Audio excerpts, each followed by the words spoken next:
안녕하세요. 오늘은 특수교사가 해야 할 특수학급 3월에 할 일에 대해 말해보고자 합니다. 본 내용은 지역별 특성과 학교별 운영 방법에 따라 다를 수 있으므로 참고만 해서 보시길 바랍니다. 먼저 3월 통합학급 적응기간을 실시하고 안내합니다.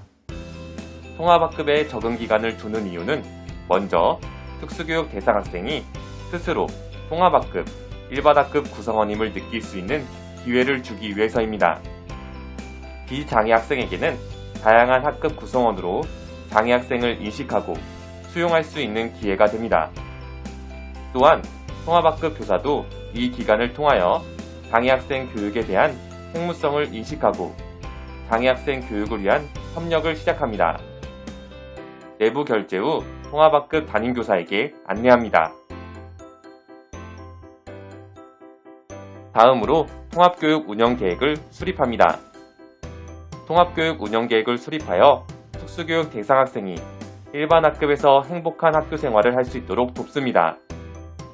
행복한 통합교육을 위해 장애 이해교육, 또래 도우미 활동 등 계획하여 행복한 통합교육을 위해 노력합니다.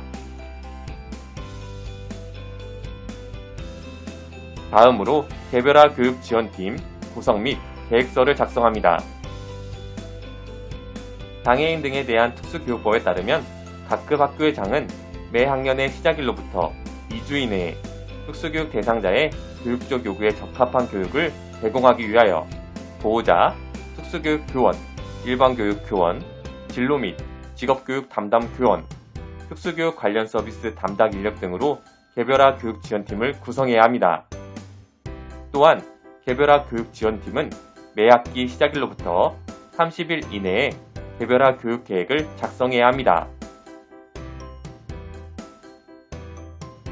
다음으로 특수학급 성교육 및 인권 교육을 계획합니다.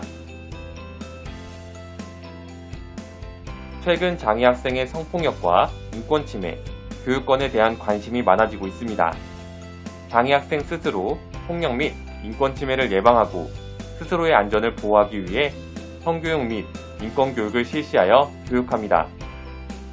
장애 학생들의 성 고민 해결에 실질적인 도움이 되는 내용의 성교육을 통하여 학생들을 성폭력 피해에서 보호함을 목적으로 하고 있습니다. 다음으로 특수학급 보조인력 운영 계획 및 자체 연수를 실시합니다. 교수학습 활동, 신변 처리, 급식, 교내외 활동, 등하교 등 특수교육 대상자의 교육 및 학교 활동에 대하여 보조 역할을 담당하는 특수교육 보조인력 지원을 통해 특수교육의 질 제고, 특수교육 대상 학생의 개별화 교육 강화에 의한 학습권을 보장합니다. 보조인력에게 정확한 역할을 부여해줄 때 원활한 통합교육이 이루어질 수 있습니다. 다음으로 장애인식 개선 교육을 실시합니다. 장애에 대한 편견과 고정관념을 해소하고 장애인과 비장애인의 사회통합을 위해 장애에 대한 정확한 인식과 이해를 위한 교육을 실시해야 합니다.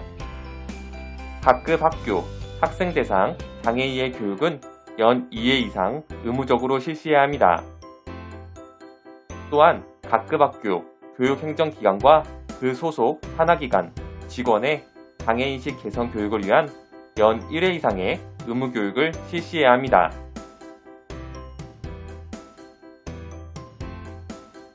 다음으로 특수학급 또래 도우미를 운영하는 계획을 세웁니다. 특수교육 대상 학생이 통합되어 있는 일반 학급에서 한두 명을 선발하여 또래 도우미를 운영합니다. 또래 도우미 학생에게는 연 10시간 이내에 넘지 않는 선에서 봉사시간을 줍니다. 또래 도우미 학생들은 특수교육 대상 학생들과 서로 다름을 인정하면서 함께 생활하고 좋은 친구가 되어주는 역할을 합니다. 다음으로 특수학급 현장체험학습 운영 계획을 세웁니다. 특수교육 대상 학생들의 사회성 향상 및 다양한 체험을 위해 현장체험학습을 운영합니다. 운영하는 횟수와 시간, 장소는 학교마다 다를 수 있습니다. 학생들이 평소 경험하지 못했던 장소들에 가서 사회적 기술을 배우고 적응력을 기를 수 있도록 계획하여 운영합니다. 계획을 세울 때에는 즐거움과 유익함도 중요하지만 안전을 최우선으로 하여 계획합니다. 다음으로 특수학급 방과후 학교 운영 계획을 세웁니다.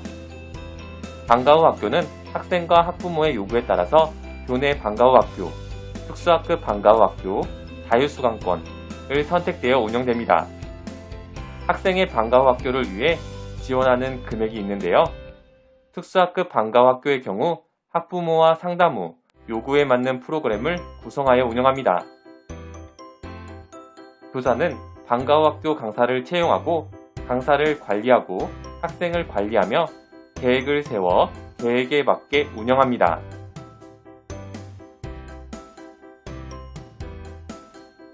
다음으로 개별화 교육지원팀 총회 및 협의록을 작성합니다.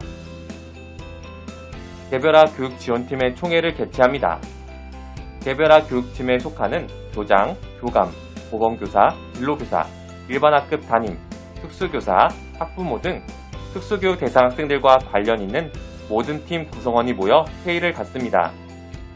이때 학부모님은 학교에 부탁하는 점과 담임선생님과 이야기하는 시간을 갖고 특수교사는 특수학급에 관한 전반적인 내용을 일반교사와 학부모, 팀원들에게 전달합니다.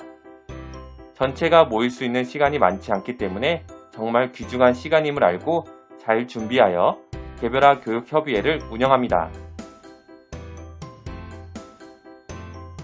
다음으로 특수학급 진로직업 운영계획을 세웁니다. 특수교육 대상 학생들의 사회적 기술과 직업의 기초기술을 배우기 위해 진로와 직업교육을 운영합니다. 직업위탁 교육 장소와 강사를 섭외하여 학기별로 진로와 직업 체험, 그리고 학교에 직접 방문하는 교육을 실시합니다. 또한 지역사회에 있는 다양한 시설들을 방문하여 지역사회 적응 기술을 배우도록 합니다. 학생들의 꿈과 길을 찾아주기 위해 다양한 활동으로 진로와 직업 교육을 계획합니다. 다음으로 특수학급 운영 계획을 세웁니다. 특수학급 운영의 큰 틀인 특수학급 운영 계획을 작성합니다. 지금까지 계획했던 방과후 학교, 현장체험학습, 진로와 직업교육, 통학비, 보조인력 지원 등 특수학급 운영을 위한 모든 내용을 넣어 계획서를 작성합니다. 이때 해당 지원청 특수교육 운영 계획에 맞게 작성합니다. 매년 바뀌는 내용들을 반드시 파악하고 특수학급의 전반적인 일정과 내용들을 넣어 학교 특성에 맞는 교육을 운영합니다. 특수학급 1년의 과정 운영을 이 계획을 통해 운영하기 때문에 운영 계획을 잘 세우도록 합니다. 이 외에도 할 일은 참 많습니다. 자율 동아리 운영 계획서 제출하기, 스포츠 클럽 운영 시 미리 종목 말씀드려 선택하기, 학생 인적사항 정리 후 관리자에게 보고하기, 특수학급 시간표 정리하기, 개별화 교육을 위한 학생 기초진단 평가하기, 학부모 상담하기, 미흡한 교실 청소 및 꾸미기, 학생별 수업 자료 준비하기, 원거리 통학비 준비하기 등 여러 일들이 있습니다. 기존 특수학급의 경우 전에 계셨던 선생님이 해놓은 결제 공문들이 있을 겁니다. 찾아서 참고하시길 바라고 신설 특수학급이라면 주변 특수교사에게 연락해서 도움을 받도록 합니다. 학기 초 3월 특수교사의 할 일은 참 많습니다. 할 일이 많아 걱정이 됩니다. 하지만 못할 건 없습니다. 전체로 보면 많아 보이지만 하나씩 천천히 하면 할 수 있습니다. 특수쌤들 모두 힘내시는 3월이 되었으면 합니다. 그럼 다음 시간에 만날게요.